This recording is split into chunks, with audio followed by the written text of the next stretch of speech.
नमस्ते, सत श्री अकाल, केम छो, आदाब। मेरा नाम है शुभ मिर्ज़ापुरिया और आप सुन रहे हैं द सोशल इंटरकोर्स। और आज हमारे शो में आई है अपनी दिल की बात रखने के लिए और लोगों तक वो खास बातें पहुंचाने के लिए, ताकि इस सिस्टम और इस सोसाइटी में कुछ चेंजेस हो। आइए उनका स्वागत करते हैं आशी, जो कि एक साइकोलॉजिस्ट भी हैं। हाय आशी। हाय शुभ। हाय एंड बहुत बहुत स्वागत है मेरे शो में जिसका नाम है the social intercourse. Thank you, मैं बहुत And- वेट कर रही थी इस शो पे आने के लिए।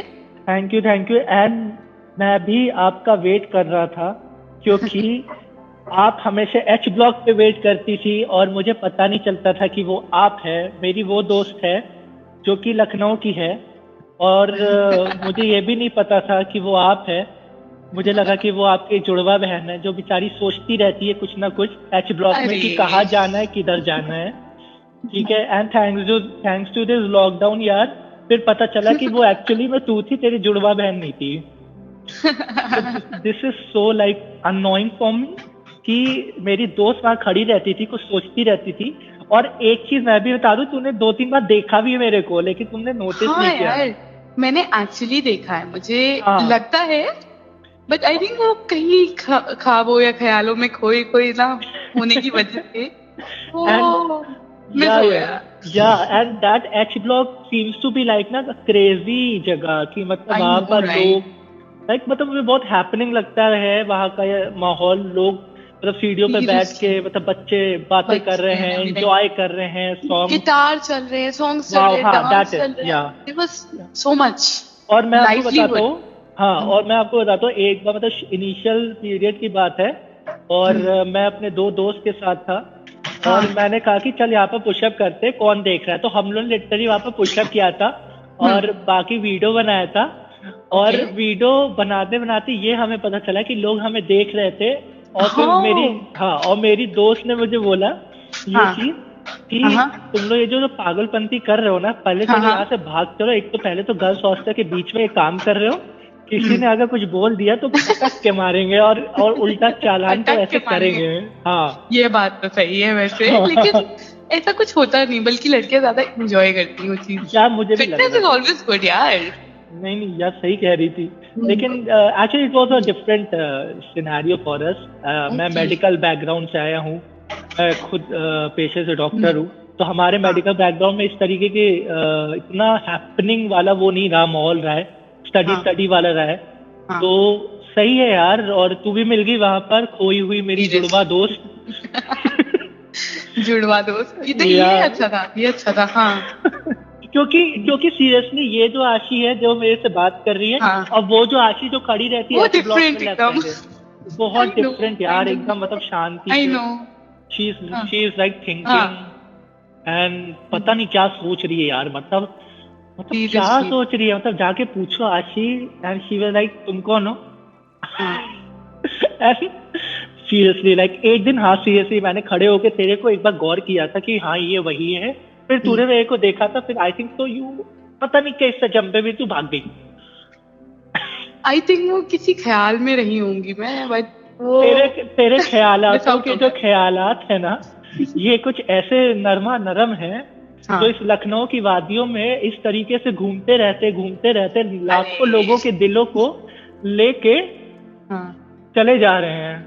वाह, ये मुझे पसंद आया, ये हमें बहुत पसंद आया, ये जो आपने और प्यारी शायरी कही है, ये हमें बहुत पसंद आई। हाँ, क्योंकि आप भी लखनऊ की और हम भी लखनऊ के, तो हमारी जो ये जो चिकन से लेके ये जो शायराना है, ये कभी खत्म नहीं होगा। ये कभी खत्म नहीं होगा। और बीच में जो इत्र की खुशबू आ जाती है, उसकी तो बात ही कुछ और है, जो दुनिया भर में लखनऊ के इत्र फेमस है। टुंडे कबाब, कबाब मखमली नवाबी है।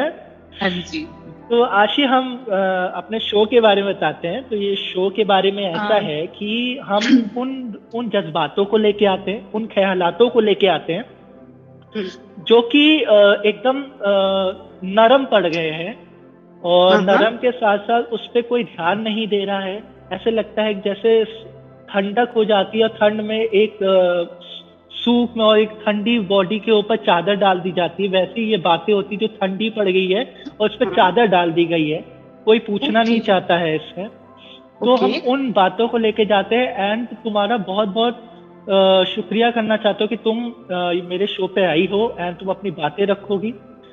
और बिफोर आगे हम बढ़ते हैं, मैं चाहता हूँ कि तुम लोगों को ये बताओ कि तुम क्या करती हो। मैंने ये तो बता दिया कि आप लखनऊ से हैं हाँ एंड जी। आपकी फैन फॉलोइंग की कमी नहीं है। अरे इंस्टाग्राम आपके भरे हुए हैं लोगों से, लड़कों से, आपके दोस्तों से, तो वो बताने की जरूरत नहीं है। लेकिन आप ये बताइए कि आप क्या करती हैं और हाँ जी। आशी को क्या लगता है, ऐसा हम्म, ऐसा क्या लगता है, वो कौन सा अंदर वो वॉल्केनो लेके बैठी हुई है जो आज जो है वो उड़ा देगी आज, और तो लोगों को पता चल जाएगा। ये तो बहुत डिफिकल्ट टॉपिक दे दिया आपने मुझे, एंड बहुत कंट्रोवर्शियल टॉपिक दे दिया, बट ये अच्छी बात है कि ये पूछा गया मुझसे। एंड पहले तो मैं बता दूं मैं क्या करती हूँ। तो बेसिकली मैं साइकोलॉजिस्ट हूँ और ओके, मेरा कूल। पीएचडी चल रहा है विद साइकोलॉजी ओनली। ओके। मैंने अभी अभी अपना डिप्लोमा खत्म किया है from Amity Noida, of course, जहाँ की आप इतनी तारीफें कर रहे थे, जहाँ हम खोए रहते थे। तो सॉरी कि हम खोए रहते थे, हमारा ध्यान आप पे नहीं गया, उसके लिए भी। और दूसरी बात जो आपने दूसरा क्वेश्चन पूछा, एक ऐसी चीज जिसको देख के मुझे बहुत गुस्सा आता है, ठीक है, मतलब गुस्सा भी नहीं, फ्रस्ट्रेशन होती है बेसिकली। तो मैं अपने साइकोलॉजी से ही रिलेटेड चीजों को हाईलाइट करना चाहूंगी, ठीक है। बहुत बढ़िया, बहुत बढ़िया। तो पहली बात, लोगों को अगर ये लगता है कि अगर कोई दिमागी तौर पे, ठीक है, प्रॉब्लम में है, ठीक है, तो वो पागल है, ऐसा बिल्कुल नहीं होता। कोई इंसान पागल नहीं होता, ठीक है। Even people born with defects are not mad, ठीक है। आप किसी को भी पागल करार यूं ही नहीं दे सकते। प्रॉब्लम्स होती हैं वो हमारी बॉडी में, जैसे प्रॉब्लम्स होती हैं किडनी में, हार्ट में, ठीक है, लिवर में, वैसे ही ब्रेन भी हमारी बॉडी का एक बहुत इंपॉर्टेंट पार्ट है, जिसके बिना आप फंक्शन क्या जिंदा ही नहीं रह सकते। बिल्कुल बिल्कुल सही बात है ना।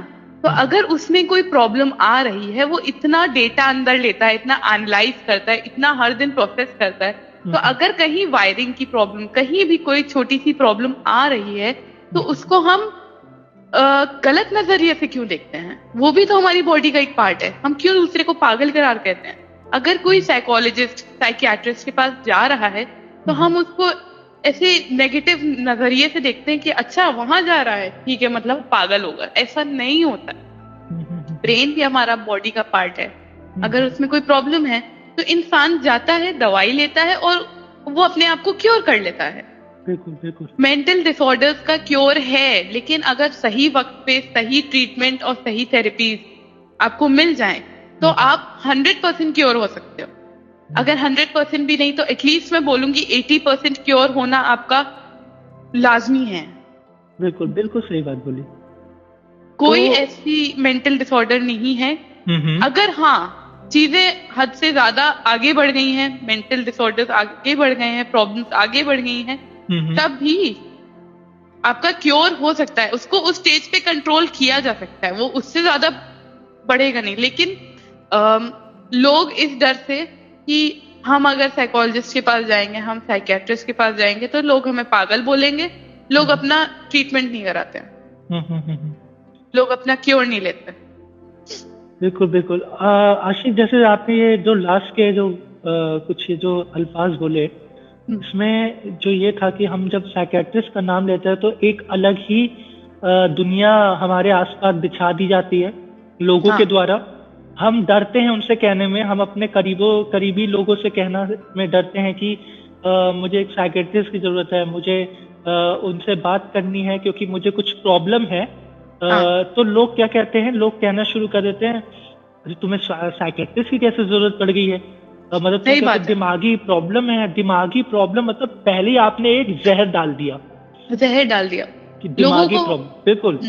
और फिर एकदम से उस आदमी को या उस औरत को इस नजरिए से देखना शुरू कर देते हैं, उनके बारे में बातें फैलाना शुरू कर देते हैं।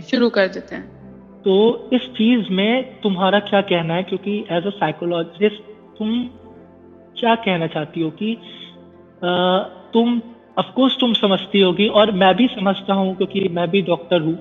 और इस चीज़ का तुमने बखूबी बताया कि जिस तरीके से हमारा दिमाग बहुत ही अहम हिस्सा है। अहम क्या, मतलब ऑब्वियस सी बात है कि जब हम अपने मेडिकल में जब ब्रेन डेड जब बोलते तो नॉर्मल तो डेड माना इंसान जाता है, है, नॉर्मल डेड है वो, नॉर्मल डेड माना जाता है। तब तक ब्रेन डेड नहीं होता, it is not considered to be a dead dead person, right. तो इस तरीके से ये सब बोलना, हमारे समाज में इस तरीके की बातें करना और ट्रीटमेंट को एक ऐसे ही ऐसा जहर के नाम पे उसका उस विचार को बढ़ाना, इस पे तुम क्या कहना चाहती हो? देखिए, पहली बात, आधे से ज्यादा लोग हमारी सोसाइटी में मेंटल डिसऑर्डर्स के बारे में उनको कोई नॉलेज नहीं है, और फिर भी वो दूसरे को गलत राय देते हैं, गलत सॉल्यूशंस देते हैं, और एक स्टीरियोटाइप बना के रखते हैं कि अगर किसी को प्रॉब्लम है, कोई मेंटली डिसेबल्ड है या डिसऑर्डर है, किसी को कोई प्रॉब्लम आ रही है normal day to day functioning में, तो वो पागल है। हर इंसान पागल नहीं होता, कोई पागल नहीं होता, ठीक है? वो एक बस वर्ड बना दिया गया पागल। टू बी ऑनेस्ट, पागल कुछ है ही नहीं, ठीक है? एक इंसान जिसको बस, जैसे आपके लिवर में प्रॉब्लम हो जाती है तो आप पागल नहीं हो जाते, ठीक है? उससे तो लिवर में अगर प्रॉब्लम है, उसका इलाज कराया जाता है, उसका मेडिसिन लिया जाता है, उसकी थेरेपीज होती हैं, डायलिसिस ट्रीटमेंट चलता है आपका, ठीक है? वैसे ही अगर आपके ब्रेन में कोई प्रॉब्लम आ रही है, day to day life functioning में कोई प्रॉब्लम आ रही है, तो आपके सेशंस लगते हैं, थेरेपी लगती है, आप जाके अपनी जो प्रॉब्लम्स हैं, जो आपके दिल और दिमाग में दबी बातें हैं, वो अपने डॉक्टर के साथ शेयर करते हैं। और जब आप शेयर करते हैं तो वो दिल और दिमाग में जो दबी बातें होती हैं, जो प्रॉब्लम क्रिएट कर रही होती हैं, वो निकल जाती हैं और आप अपने फंक्शनिंग में वापस आ जाते हैं, धीरे धीरे धीरे करके, है ना? तो इसको गलत नजरिए से क्यों ले हम? वो लोग बहुत ही गलत बोलते हैं जो ये कहते हैं कि अगर किसी को मेंटल डिसऑर्डर है तो उसके बारे में जो स्टीरियोटाइप्स फैला रहे हैं, उसके बारे में नेगेटिव बातें फैला रहे हैं, वो लोग सबसे हानिकारक है हमारे सोसाइटी के लिए और उस इंसान के लिए, क्योंकि वो उसको सही होने ही नहीं देना चाहते, ठीक है? तो इस चीज को आशी, तुम एज अ साइकोलॉजिस्ट तुम क्या समझती हो कि जब लोग इस तरीके से उनको एहसास होना शुरू होता है, पहली बात तो मैं ये बताना चाहता हूँ कि ब्रेन की जो चीजें होती है इतनी आसानी से डिटेक्ट नहीं होती है कि आपको ये प्रॉब्लम हो गई है और ये है और ये सारे सिम्टम आ गए एकदम से। आपको नॉर्मल अगर सर दर्द भी हो रहा है ना, तो वो भी कहीं ना कहीं ब्रेन का कोई बहुत ही दिक्कत कर सकता है। मैं पहले बता सकता हूँ, ये चीज आपको कह सकता हूँ कि एक छोटी सी जो नॉर्मल सिम्टम होते हैं वो भी कहीं ना कहीं दिक्कत करते हैं, क्योंकि हमें लगता है हम डिस्प्रिन खा लेते हैं, कुछ भी खा के उसको कहते हैं कि यार ये तो नॉर्मल है। तो इस चीज को आदमी जब डिटेक्ट करने की कोशिश करता है तो उस केस में हमारी सोसाइटी का जो रोल होता है, उस पे तुम क्या कहना चाहती हो? और जो लोग होते हैं जो इस चीज से जूझ रहे हैं, ये मेंटल डिसऑर्डर है, ये जो प्रॉब्लम्स है, तो जब उनको डिटेक्शन होता है, जब वो परेशान रहते हैं, एकदम छटपटा रहे हैं, किससे कहें, क्या कहें, लोग क्या कहेंगे, तो उस केस में how you deal your self, मतलब हम कैसे उस चीज से डील करें? कभी हम अकेले कर जाते हैं। देखिए, मोस्ट ऑफ द पहला ट्रीटमेंट क्या करता है आदमी खुद से, वो अकेले हो जाता है। वो सोचता है कि ये दुनिया उसके लिए बनी ही नहीं है, ये लोग मुझे गलत समझेंगे, ये लोग मेरे क्या कहेंगे, ये लोग मुझे पागल समझेंगे, ठीक है? और मेरा कोई दोस्त नहीं है, और दोस्त भी होगा तो उससे सुनेगा भी तो भी क्या कहेगा, तो वो डर के मारे नहीं कहता, वो अपने को अलूफ करता चला जाता है। तो इस केस में क्या करना चाहिए? मतलब उस चीज को कैसे रोकना चाहिए एक आदमी के लिए? कैसे उस चीज को, उस जहर को अपने अंदर जाने से रोक लेना चाहिए, ताकि वो जहर जो है नासूर बन करके पूरी बीमारी का कारण ना बने और आदमी हमेशा के लिए खत्म ना कर ले? सबसे पहला पॉइंट यहाँ पे ये आता है कि हमारा सपोर्ट सिस्टम कैसा है। सपोर्ट सिस्टम में हमारा सबसे पहले जो आते हैं वो हमारी फैमिली होती है, ठीक है? हमारी फैमिली अगर आपको सपोर्ट कर रही है उस सिचुएशन में, तो क्योर बहुत इजी हो जाता है, क्योर आपका, क्योंकि जो मेंटल डिसऑर्डर्स हैं, ठीक है, उसमें सबसे बड़ा उसके क्योर में जो सबसे बड़ा रोल प्ले करते हैं वो है हमारे जो पॉजिटिव इमोशंस हैं, प्यार, लव, केयर। अगर ये आपके पेशेंट को, आपके क्लाइंट को, आपके इंसान को मिल रहा है तो उसका क्योर होने के जो चांसेस हैं वो बढ़ जाते हैं। प्यार एक ऐसी चीज है जिससे बड़े से बड़े रोग कहीं ना कहीं क्योर हो जाते हैं। ठीक है, टच थेरेपी के बारे में आपने सुना होगा, है ना? तो ये सब जो चीजें हैं वो बहुत इंपॉर्टेंट होती हैं। हमारा सपोर्ट सिस्टम, पहला तो हमारी फैमिली आ गई कि अगर हमारी फैमिली हमें इस चीज में सपोर्ट कर रही है तो भाड़ में जाए दुनिया, फिर सॉरी भाड़ में जाए सोसाइटी। अगर हमारी फैमिली हमारे साथ है तो हमें फिर दूसरे बारे में सोचना ही नहीं है। फिर वो इंसान अंदर से स्ट्रांग होने लगता है। ठीक है, कि नहीं, मेरे मॉम डैड मेरे साथ है, मेरे भाई बहन मेरे साथ है, तो मुझे किसी और के बारे में क्यों सोचना? कोई सोचे भी तो मुझे क्या फर्क पड़ता है जब मेरी फैमिली मुझे सपोर्ट कर रही है। तो वो एक स्ट्रेंथ अंदर से आती है, जीने की इच्छा अंदर से आती है, सही होने की इच्छा अंदर से आती है जब आपके फ्रेंड्स आपको सपोर्ट कर रहे हैं, है ना? ऐसे फ्रेंड्स जो आपको सही रास्ते पे ले जा रहे हैं, जो आपके बिहेवियर में होते हुए चेंजेस को देख रहे हैं और आपको समझा रहे हैं कि नहीं, तुम पहले ऐसे नहीं थे, अब तुम्हारे साथ सिचुएशंस बदल रही हैं, कोई प्रॉब्लम है, कोई चीजें हैं, कुछ प्रॉब्लम है तो शेयर करो। ठीक है, बोलो, क्योंकि जितना हम चीजों को दिल और दिमाग में भरते हैं ना, उतना ही प्रॉब्लम्स क्रिएट होती हैं। ठीक है, अब मैं एक छोटा सा एग्जांपल देती हूँ। एक बोतल है, आप कितना पानी उसमें भरेंगे? ठीक है, एक लेवल होगा, एक लेवल तक भरेंगे ना, उसके बाद भरेंगे तो वो ओवरफ्लो तो करेगी। हम इंसान भी वैसे ही होते हैं, एक बोतल की तरह। कितना चीजों को अंदर दबाएंगे, कितना चीजों को अंदर छुपाएंगे, एक लेवल तक ही तो कर सकते हैं। उसके बाद कहीं ना कहीं किसी ना किसी वे में तो वो फूट के बाहर आएगी, तो वो डिसऑर्डर्स की फॉर्म में आती है, तो वो गुस्से की फॉर्म में आती है, तो वो आपके वॉयलेंट बिहेवियर के बेसिस पे आती है। ठीक है, लोग स्मोकिंग, ड्रिंकिंग क्यों करते हैं? क्योंकि उनको अपना दर्द छुपाना होता है, बट वो ये नहीं समझते कि वो दर्द छुपा नहीं रहे हैं, वो प्रॉब्लम्स को बढ़ा रहे हैं। तो ये कहीं ना कहीं एक मानसिकता भी तो बना दी गई है ना, कि हमें टीवी पे दिखाया जा रहा है कि अरे मुझे वो टेंशन हो रही है, मैंने इसलिए पैक पी लिया, मैंने जो टेंशन हो रही है मैं सिगरेट पी रहा हूँ, ये सिगरेट की आदत इसलिए नहीं छूटती क्योंकि यही मेरा साथी है। जैसे तुमने डायलॉग सुने होंगे मूवीज में, तो ये भी तो बढ़ा रहे हैं ना एक तरीके से। गलत चीजें, ये गलत चीजें हैं। और सबसे एक मैं इंटरप्ट करना चाहूंगा आशी, और सबसे बड़ी बात है कि जब अच्छी चीज दिखानी हो तो उसमें क्या दिखाते हैं कि वो पागल है, ये पागल है, वो मूवी में भी चलता है बिल्कुल भी, ये पागल है, इसको डिसऑर्डर है, इससे दूर रहो। और ये लोग ये नहीं समझते, मूवीज वाले ये नहीं समझते, या आपके बड़े पर्दे हो या छोटे पर्दे हो, वो ये नहीं समझते कि अगर आप ये चीज जो दिखा रहे हो ये असर करता है। ये आप जो जिस चीज को आपको पॉजिटिव ढंग से दिखाना चाहिए वो पॉजिटिव ढंग से आप नहीं दिखा रहे हो। बिल्कुल नहीं, इन लोग के लिए मेंटल डिसऑर्डर्स एक खेल है। बिल्कुल बिल्कुल सही बात बोला है आपने। और जो अभी जो लेटेस्ट केस हुआ था, अब मैं उसका जिक्र नहीं करना चाहता हूँ, उनका नाम, उनकी डेथ हो गई थी। और उनको भी इस तरीके से चलाया गया उस न्यूज को शुरू में कि वो मेंटल डिसऑर्डर, वो केस क्या हुआ है, कैसे हुआ है, उसके बारे में हम जिक्र नहीं करना चाहते।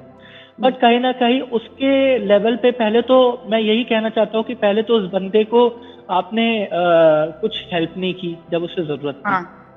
फिर जब वो उसकी डेथ हो गई तो आपने जब वो चला गया इंसान दुनिया से, तो आप उसको बदनाम करो। बिल्कुल, उसको बदनाम करो, मेंटल डिसऑर्डर कह के कि उसको ये था, बाइपोलर डिसऑर्डर था, ये सब था। तो आई थिंक सो इस तरीके से मुझे लगता है कि हर चीज में पैसे देखा जाता है, हर चीज में पैसे बनाने का तरीका देखा जाता है। और कई ऐसे यूट्यूब चैनल है जिसको मैंने खूब ऑब्जर्व किया, मुझे इतना बुरा लगा कि आप कि कोई मर जाता है, आप उसको ऐसे आप बना के पेश करते हो, न्यूज चैनल है ऐसे बना के पेश करते हो, आपको क्या चाहिए यार? आप एक इंसान चला गया, उसका अफसोस नहीं है। नहीं, आपको बस कमाना है, आपको टीआरपी चाहिए। आप सही से बताओ ना कि मेंटल डिसऑर्डर के बारे में ठीक है, आप ये बता रहे हो अरे वो मर गया, वो तो ये खाता था, वो ये खाता था। अगर मेंटल डिसऑर्डर था भी तो आपके पास प्रूफ क्या है? प्रूफ लाके दीजिए। हाँ कहीं ना बिल्कुल। कहीं तो ट्रीटमेंट चल रहा होगा ना। और बाइपोलर जो ये बोल रहे हैं, हाँ हाँ। इनको पता भी है कि बाइपोलर होता क्या है, उसकी इंटेंसिटी क्या होती है। हम्म। अब कोई इंसान बाइपोलर होगा ना, तो वो जो डे टू डे लाइफ है जो कर रहा है वो, ठीक है, जिस हम्म प्रोफेशन में वो थे, वो प्रोफेशन वो कैरी ऑन नहीं कर सकते थे हम्म। किसी भी वे में, ठीक है। बिल्कुल सही बात है, लेकिन वही तो बात है कुछ ना भी कि बोलने से पहले लोगों को थोड़ा रिसर्च करना चाहिए, ये लोग रिसर्च नहीं करते। देखो बिल्कुल वही बात है, और बहुत ही शर्मनाक बात है कि लोग इस बहुत। तरीके से रिएक्ट करते हैं। और मैं क्या बोलूँ, मेरे पास अल्फाज नहीं इस चीज़ के लिए, क्योंकि मैं भी कहीं ना कहीं उस चीज़ से जब मैंने देखा था तो मुझे भी बहुत फील हो रहा है। जैसे आप जैसे बता रही हो, आप तो साइकोलॉजिस्ट रहते हो, आपको भी खुद पता है कि कितना ज़्यादा वो फील होता है, आप उसको समझ सकती हैं। तो मैं ये पूछना चाहता हूँ नेक्स्ट चीज़ कि जब इस तरीके के केसेस होते हैं, हाँ तो उसका समाज में जो जिस तरीके से दिखा के शोषण किया जाता है, उसका क्या इफेक्ट पड़ता है उन लोगों में जो ऑलरेडी उस चीज से उस जहर से मतलब वो जहर उनके मन में डाल दिया गया है, और कैसे उन लोगों को उस चीज से बचना चाहिए, क्योंकि आज के टाइम में सोशल मीडिया एक ऐसा प्लेटफॉर्म है जो सब देख रहे हैं। आप हाँ। दूर नहीं हो सकते, ओटीटी प्लेटफॉर्म है, आप दूर नहीं हो सकते। कहीं ना कहीं आपको टाइम अगर स्पेंड करना है तो ये बता दिया गया कि आप ओटीटी देख लीजिए, हम्म। आप ये देख लीजिए। तो हर जगह कहीं ना कहीं से न्यूज आ जा रही है, कहीं पॉपअप करके न्यूज आ जा रही है, ऐसे आ जा रहा है, तो कहीं ना कहीं वो इफेक्ट कर रही है हमें साइकोलॉजिकली कि यार ये ऐसा हो रहा है, ये ऐसा हो रहा है, ये ऐसा हो रहा है। बार बार एक न्यूज होती है, जैसे अगर बोल दिया जाए कि तुम बेकार, जैसे हमारे स्कूल टाइम में जैसे होता था कभी कभी कुछ लड़कों के साथ कि हम्म। आप ऐसे हो, आप ऐसे हो, आप ऐसे हो। हम्म। तो जब इस तरीके की बातें होती थी हम्म। तो बड़ा बुरा लगता था कि यार हम क्या ऐसे हैं, हम क्या ऐसे हैं। लोगों का सेल्फ मोटिवेशन ही पहले ही डाउन कर दिया जाता है, तो वो आगे कैसे बढ़ेगा। ये राइट सब राइट। चीजें जो सफर कर रहे हैं ना, ये सब जी चीजें उनका सेल्फ मोटिवेशन बहुत गिरा देती है। जी जी जी और अगर आपका सेल्फ मोटिवेशन ही गिर गया, आप खुद ही क्योर नहीं होना चाह रहे हो, जी तो जी। हम साइकियाट्रिस्ट, साइकोलॉजिस्ट, डॉक्टर्स कुछ नहीं कर सकते। एज ए बिल्कुल डॉक्टर बिल्कुल आपको भी पता होगा कि अंदरूनी ताकत कितनी जरूरी होती है हील करने के लिए। बिल्कुल बिल्कुल बिल्कुल। बिल्कुल सही बात बोली आशी। अंदरूनी ताकत, अंदरूनी विश्वास, हम्म, इनर कॉन्फिडेंस बहुत जरूरी होता है किसी भी बीमारी में क्योर होने के लिए। अगर बिल्कुल इंसान का खुद पे कॉन्फिडेंस ही खत्म हो गया तो वो हील कर ही नहीं सकता, भले ही कितनी दवाइयां दे दें, कितना ट्रीटमेंट दे दें। हम्म। हमारे साइकोलॉजी में सेशंस होते हैं जहां पे हम इंसान को बोलने देते हैं उसकी प्रॉब्लम्स, उसकी जो दिक्कतें हैं, ठीक है, वो जो हम्म। झेल रहा है, जो झेला है उसने, जी सब जी। बोलने देते हैं, हम बस सुनते हैं, सिर्फ सुनते हैं। और हमारी साइकोलॉजी का एक बहुत बड़ा एथिक होता है, जो सबसे इंपॉर्टेंट होता है, कॉन्फिडेंशियलिटी, कि जो बातें दो लोगों के बीच में हो रही है वो उस रूम के अंदर ही रहे।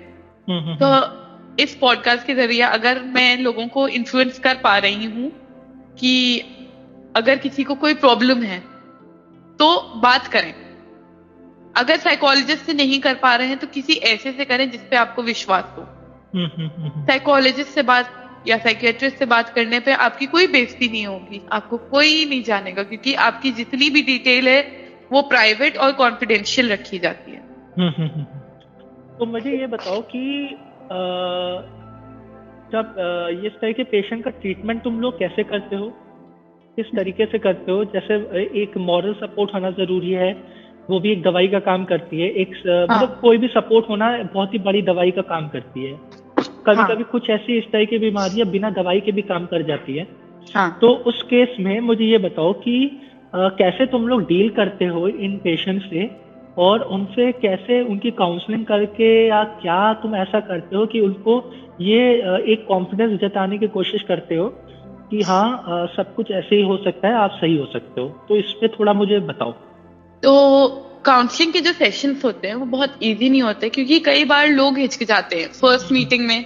जो हमारी फर्स्ट मीटिंग होती है क्लाइंट्स के साथ, पहले तो हम पेशेंट्स नहीं बोलते अपने उनको, हम क्लाइंट्स बोलते हैं उनको। Okay okay. तो हमारे जो क्लाइंट होते हैं, ठीक है, हम्म उनके साथ जो फर्स्ट मीटिंग होती है, तो हम्म हम चीजों को बहुत स्लो ले जाते हैं, सेशंस, थेरेपीज, ठीक है, बहुत स्लो।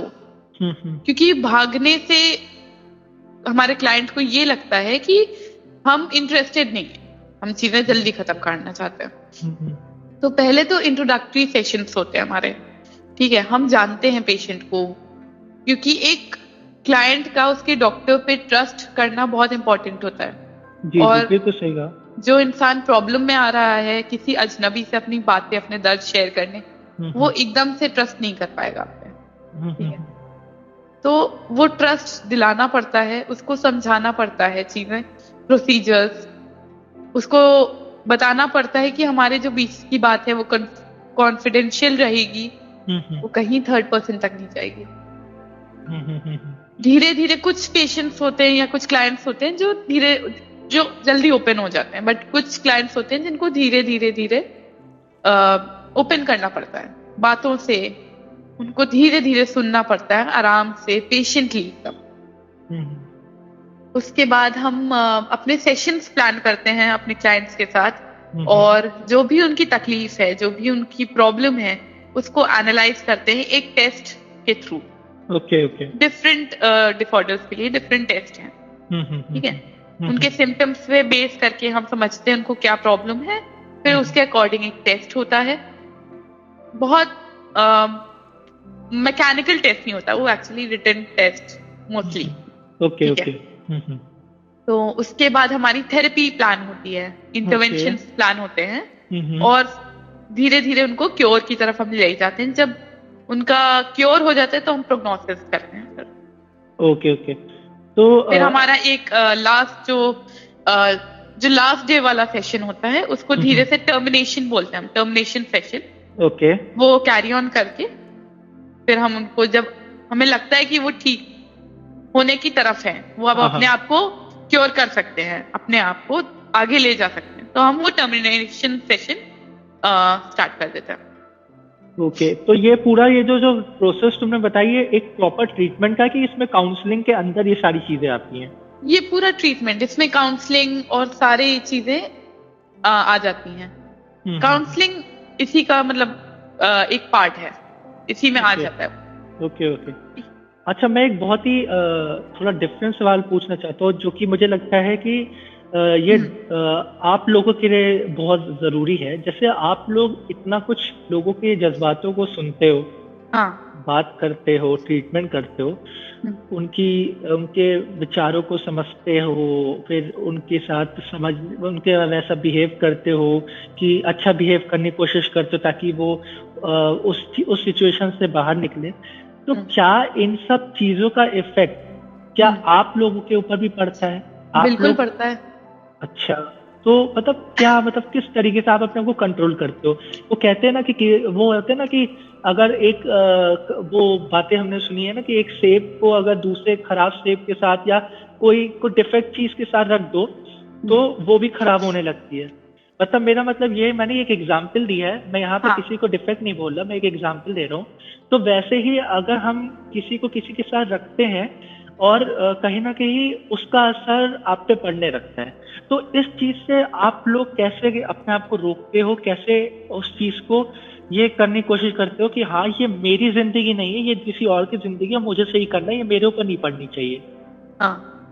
तो ये आप कैसे इसको करते हो, रोकते हो? ऐसा है, जब हम इतने सारे केसेस देखते हैं, सिंस इतनी सारी प्रॉब्लम्स देखते हैं, लोगों को सुनते हैं हर दिन, तो कहीं ना कहीं चीजें हमारे साथ भी थोड़ा कहीं ना कहीं असर पड़ता है, बिल्कुल, क्योंकि हम भी ह्यूमन बीइंग हैं, हमारे साथ भी डे टू डे लाइफ में प्रॉब्लम्स तो रहती हैं, ठीक है, घर की, लाइफ की, बहुत सारी। तो हम भी यही करते हैं जो दूसरे लोग करते हैं, हम भी काउंसलिंग सेशंस अपने लिए लेते हैं। मतलब मंथ में एक बार या वीक में एक बार एक सेशन दूसरे साइकोलॉजिस्ट से या दूसरे साइकियाट्रिस्ट से अरेंज करवाते हैं अपने लिए, तो दैट हमारा भी जो मेंटल लेवल है वो सही रहे, मतलब हमारा जो प्रॉब्लम्स है जो हम निकालना चाह रहे हैं वो चीजें निकल जाए। तो अपने आप को सही रखने का तरीका हम यही करते हैं कि हम किसी और के पास जाके उन चीजों को निकालते हैं। तो आशी, ये मुझे बताओ कि एक नॉर्मल लोग से तुम दुनिया को कैसे देखती हो आज के टाइम पे, जब ये कोरोना वायरस जैसा ये जो ये साल गया है हमारा, बहुत ही मतलब मैं कहूँगा ये एक मेंटली चैलेंज साल था, क्योंकि हमें 6 महीने के लॉकडाउन में रहना था, हमें कहीं निकलना नहीं था, तो इट्स लाइक कि हम पैक थे।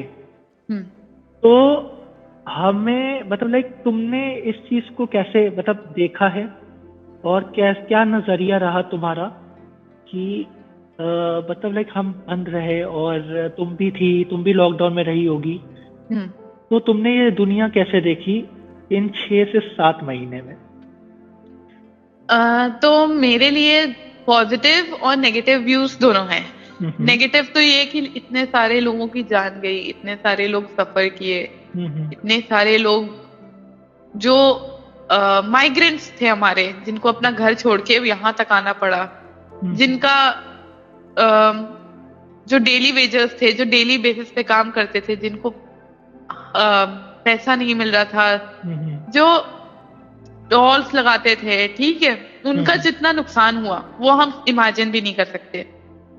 ठीक है, क्योंकि हमारे पास पैसा है, खाना है, डे टू डे लाइफ करने की चीजें, साधन उपलब्ध है, उनके पास नहीं थी। उनके लिए लॉकडाउन बहुत ही नेगेटिव रहा है। तो मैं कहना चाहूंगी उस पर्सपेक्टिव से तो ये साल बिल्कुल खराब गया है। लेकिन इसका जो पॉजिटिव साइड रहा है वो ये था कि हम अपने फैमिली के क्लोज आए, हम अपनी फैमिली को टाइम दिया। ठीक है, हमारा जो पोल्यूशन लेवल था वो कहीं ना कहीं कम हुआ, है ना। तो काफी पॉजिटिव चीजें भी हुई हैं। हमने ये जाना कि चाहे कुछ भी हमारी जिंदगी में परमानेंट नहीं है। अच्छा टाइम दिख रहा है तो वो सिर्फ एक मिथ है, क्योंकि बुरा टाइम आपका वेट कर सकता है के पीछे। तो कुछ भी परमानेंट नहीं है, कोरोना ने ये सिखाया। बहुत बढ़िया बात बोला तुमने। और मुझे ये बताना है एक चीज कि तुम उन जनरेशन को क्या कहना चाहती हो, क्योंकि हम देख रहे हैं कि यंग जनरेशन जो है मेंटली बहुत परेशान हो रही है, एकदम से सुसाइड कर लेती है या पागल हो रही है। ऐसा लगता है कि मतलब बहुत जल्दी फ्रस्ट्रेट हो जाते हैं लोग। इंस्टाग्राम और इन सब सोशल मीडिया साइट पे लिखते हैं कि मैं बहुत ज्यादा दबाव में हूँ, मुझे मुझे बहुत ज्यादा गुस्सा आता है, मैं मेंटली मैं तो खुश नहीं हूँ। आजकल आपने देखा होगा कई पोस्ट भी ऐसे होते हैं, कई सारे सुसाइड केसेस भी हो जाते हैं। बहुत यंग जनरेशन कर रही है बहुत ज्यादा इम्पैक्ट पहले से। तो इसका इसमें क्या कहना है? इसका रीजन बस एक ही है शुभ, मैं ये बोलना चाहूंगी कि हमारी जो यंग जनरेशन है उसके एक्सपेक्टेशंस बहुत हाई, बहुत ज्यादा हाई है। आप फिल्मों में कुछ देखते हो, आप अपनी फ्रेंड के पास कुछ देखते हो और आपका एक्सपेक्टेशन एकदम से हाई हो जाता है कि मुझे भी वो चाहिए। अपने एक्सपेक्टेशंस और रियलिटीज को मैच करना सीखे तो ये लोग कभी दुखी होंगे ही नहीं। दिल टूट रहा है तो उसको क्योर करना सीखे, बात करिए। आपके पास तो फिर लोगों के पास दोस्त होते हैं, अब फैमिली है, नहीं है तो साइकोलॉजिस्ट के बारे में आजकल हर कोई जानता है, आप वहां जाके बात करें।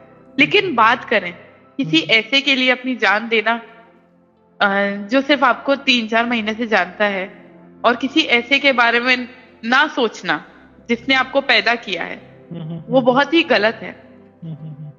आप ऐसे इंसान के लिए जान दे रहे हो जिसने आपका दिल तोड़ा है, और ऐसे इंसान के लिए जी नहीं सकते हो जिसने आपको पैदा किया है। बिल्कुल बिल्कुल सही बात बोला है, जिसकी वजह से आप यहाँ तक आए हो। तो उनके लिए जीना सीखें। आशीष, मुझे एक बात बताओ, एक बहुत ही अहम सवाल मैं पूछना चाहूंगा, और ये मेरा आखिरी सवाल है आपसे कि आपको अगर मौका मिलता है कि आप प्रधानमंत्री जी से मिलते हो, आपको ये सवाल करना है, यही से आपके रिलेटेड यही सवाल है, तो आप उनसे क्या कहोगे और क्या तोड़ कहोगे कि सर इस तरीके का तोड़ अगर ये किया जाए, इम्प्लीमेंटेशन किया जाए हमारे इंडिया में स्पेशली, क्योंकि ऑब्वियसली बात है हम इंडिया में रहने वाले, तो हम फर्स्ट हमारे इंडिया हम देखना चाह रहे हैं, तो इंडिया में जो केसेस हो रहे हैं इसको कैसे रोका जा सकता है? क्या तुम उनको सजेस्ट करोगी खुद से, अगर तुम्हें मौका मिलता है बात करने का? तो अगर मुझे प्रधानमंत्री जी से बात करने का मौका मिलता है तो मैं मेंटल डिसऑर्डर्स को लेके ही बात करना चाहूंगी कि उसको और प्रमोट करें। छोटे छोटे जिलाओं में, विलेजेस में जाके लोगों को समझाएं, लोगों को बताएं, क्योंकि वहां पे आज भी वो चीज पहुंची नहीं है, उस चीज की अवेयरनेस नहीं हुई है। जिसको लोग भूत बाधा कहते हैं, वो कहीं ना बिल्कुल कहीं बिल्कुल एक बिल्कुल। मेंटल डिसऑर्डर ही है। ठीक है, तो हम्म। मैं उनसे यही कहना चाहूंगी कि अगर हमें एक स्वस्थ भारत चाहिए तो हमें एक स्वस्थ दिमाग बनाना पड़ेगा। बिल्कुल जब स्वस्थ बिल्कुल। दिमाग होगा तो हमारा भारत भी एकदम स्वस्थ होगा। हम्म। बस मुझे यही कहना है उनसे कि इस क्षेत्र में थोड़ा सा और काम होना चाहिए। बहुत बहुत धन्यवाद राशि, तुमने इतना बखूबी तरीके से तुमने हर चीज एक्सप्लेन किया।